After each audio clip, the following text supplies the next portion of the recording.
Hey everyone, John Lorden here. Welcome to another episode of Johnny Vlogs. And this one is a little special for me because it's probably the only episode this week I'm going to talk about it. But this week is my birthday, and I've been thinking about the past a little bit, and I had a story come up that I told some family members over the holiday weekend, and I thought, you know what, I don't know if I've told my audience about that story. So I'm going to tell you guys about the first time that I remember going on stage. And going on stage actually turned out to be a pretty big thing in my life. I did a whole bunch of theater and I did a little bit of stand-up.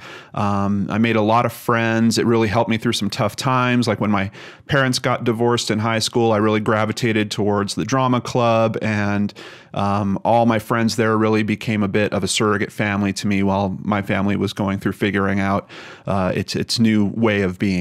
Before we get to the big story, I have to thank many new Patreon supporters that have come on board. Let's get that done here, starting with Raquel Carao. Hope I'm saying that right, Raquel. Thank you for your support.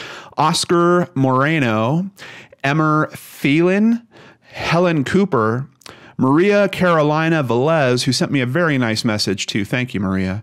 And Karen Everett, all now pledged on Patreon. Thank each and every one of you. I truly appreciate your support and your kind words and everything that you do to keep me here. On top of that, through PayPal, I did receive a payment to john@lordenarts.com. You guys can do that. From Kelly Smethurst. Thank you so much, Kelly. Truly appreciate that. All right, so back to the story. Sixth grade, and I really kind of racked my brain for, is this the first time that I was on stage, or is this just the most memorable? And I truly cannot remember any points before this being up on stage. So I think this is the first one. I'm almost certain. But sixth grade, I was a bit of a thorn in the side of my teacher, Ms. Ramirez. I remember that, you know, not that I would act up in class, but I was constantly trying to talk to my neighbors. I was telling jokes all the time. Some of the jokes I heard from one of my uncles, and they could get a little racy. I remember one of those racy jokes landed me in the principal's office. But I remember in particular that I had gotten in trouble, and I had received a month's worth of detention, all for one thing. And what the original thing is, I can't really remember, but I have a feeling that it was me acting up in class or saying something. So I had a month's worth of detention, but I didn't want to tell my mother about it. And what I decided to do, there was a form that she had to sign to acknowledge that she knew that I was in detention. I decided that I was going to use my troubleshooting mind and figure out a way where I could get my mom's signature on there without her knowing. I didn't know anything about forgery at the time, let me just say, and that was kind of the ultimate lesson that I got out of that experience. But I used carbon copy paper, which we had back in those days, found something that my mom had signed, put the carbon copy between her signature and where I needed her signature, and then traced it and got her signature. So I ultimately got busted when there was a parent-teacher conference, and my mom went in, and she had mentioned something to the teacher about, it seemed like I was getting home late from school. And the teacher's like, are you kidding me? He's been in detention for like the past month. So it didn't pan out. And like I said, I learned a lot about forgery. I learned a lot about being upfront with my parents through that, being honest. But part of the blowout from all that was my teacher would not allow me to be in the holiday pageant. And for some reason, I mean, I'd heard stories ever since I was a kid of me like performing for the family and stuff like that, like, you know, in the kitchen using a turkey baster as a microphone and things like that. But for some reason in the sixth grade, there was something that was really gripping me about getting up in front of people and speaking and performing and doing stuff like that. And I really wanted to be part of this holiday pageant. It was going to be in the cafeteria on the big stage. And unfortunately I couldn't. And to top it all off, we were doing The Grinch That Stole Christmas by Dr. Seuss.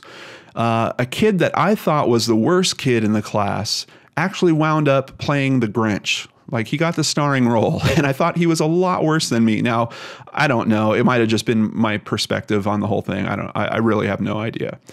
So the night of the show comes up, and I go to support my classmates, but obviously there's nothing for me to do. I had to watch them rehearse, for several weeks leading up to this, and I couldn't participate in any of it. I was just literally sitting there watching them. And I'm in the classroom before we're all getting together to go over to the auditorium to see the show. Well, I'm watching the show. They're doing the show. And my teacher starts freaking out. Ms. Ramirez is freaking out. She's looking for Brian. And I remember Brian very well. He was a bit of a buddy of mine. And for some reason, he just didn't show up that night, just wasn't there. And he had a speaking role. There was, if you know The Grinch That Stole Christmas, a lot of it is a song, but then the song kind of breaks down to these statements that are spoken. They're not sung. And they had broken those up and given a piece of those to each of these kids. Brian was one of them. And all of a sudden, there was a big hole in her show. She didn't have anyone to say this one spoken part. So I see that she's freaking out. She's bopping all around the class. She's asking everyone. And this is before cell phones and stuff like that. We had no way to like, hey, can someone call Brian and see where he is? Is he going to make it? So I went up to my teacher, Ms. Ramirez, and I said, you know what? I can do it. And it was really interesting for me because I really felt like she didn't like me. And admittedly, I was acting up in her class a lot, and she probably had every reason not to. But in that moment, she got like really serious. I remember she like crouched down to my level, and she's looking at me in the eye. She's like, are you sure you can do this? Do you know the line and all that?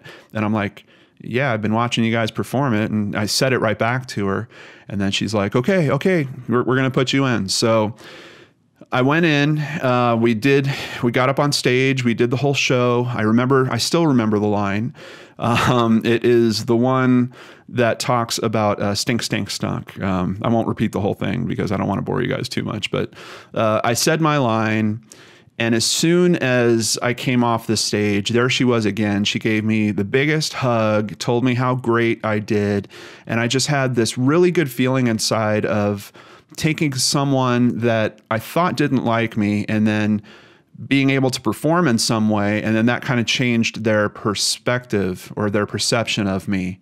And if I recall correctly, I think we got along pretty decently after I learned some of those hard lessons and, saved the show for her. So as a matter of fact, it kind of turned into a trend. There was several productions I wound up doing where I was stepping in for people that had fallen out or people that had quit. There was one show that I even directed after the director dropped the show only like 2 weeks before it was going to open or something like that. It kind of became a thing for me to be saving shows constantly. And no doubt, all of that has led to whatever the itch is that I have for being here on YouTube, for speaking to each and every one of you 5 times a week, for helping others. I think there's a little bit of, when I was working with IT departments and entertainment companies, I was solving a lot of problems. But even before that, I was kind of known as Mr. Fix-It. Back when I was working for Blockbuster Video, if the sink was dripping or something, they literally referred to me as Mr. Fix-It.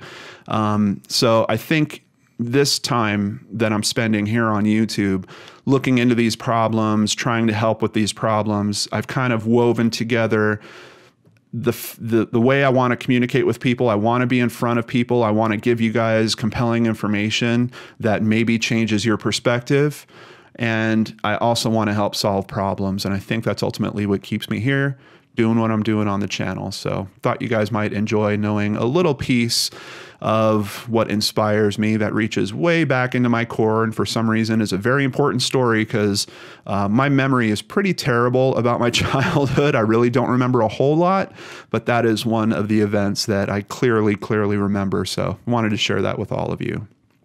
And like I said, I think that's the only time I'm going to talk about my birthday this week. Brain Scratch this week might be a little bit of a smaller episode because that's the day where I do most of the work for Brain Scratch, and I want to take a little time off. I want to play some video games, have a little fun on my birthday, but I'm still going to get something out for you guys. So a show will happen every day this week. And thank you guys for being there. Thank you for being part of kind of a validation for me that started obviously way back when I was a child, 6th grade or even earlier than that, and still continues to this day. Thank you guys for being there. I couldn't it just wouldn't be the same if there was no audience. Trust me, I did YouTube for a while like that. It's really not as much fun. So I just wanted to let each and every one of you know that I appreciate you. And looking back over this past year, a significant part of what made this year in my life so fulfilling is you guys being out there, the channel growing the way that it's been growing, the opportunities changing based on the growth of the channel. All of that has been really, really exciting. It's a big part of my life that I really appreciate, and you guys are a part of that. So a big part of it. Thank you. All right, everyone, I will see you back here tomorrow with a case cracked. Haven't seen one of those in a little while. I'm digging in. We're going to have some interesting story to tell. Hope you'll join me on the Lord and Arts channel. I'll see you tomorrow.